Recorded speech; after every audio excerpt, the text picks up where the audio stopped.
Cette fois, ce n'étaient pas des familles de vétérans américains qui ont visité l'espace mémoire, mais des lycéens américains. Et qui du coup remarque un soldat qui sur son casque a un grade. Donc il se dit, bah, c'est un officier, il va à sa rencontre et il lui remet le drapeau.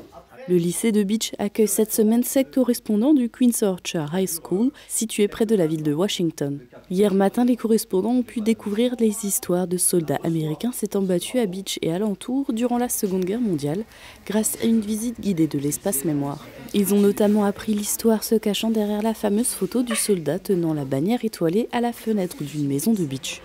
Je crois que c'est très incroyable. Je ne savais pas qu'il y avait si beaucoup d'histoires ici. Et je ne savais pas même qu'il y avait ces guerres qui a passé. J'ai entendu avant qu'il y avait une guerre, mais il y a beaucoup d'histoires ici. Moi, je me sens...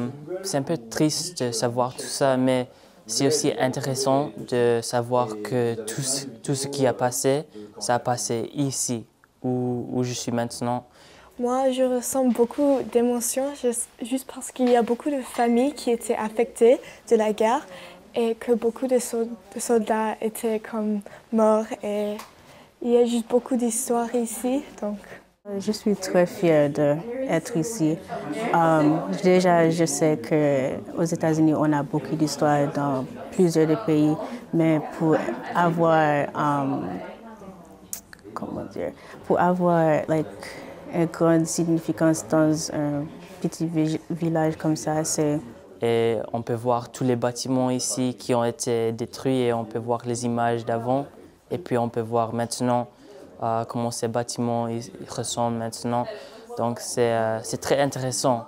Le partenariat entre des élèves de section européenne anglais du lycée Tessier et des élèves en 4e ou 5e année de français au Queen's Orchard High School existe depuis 2019.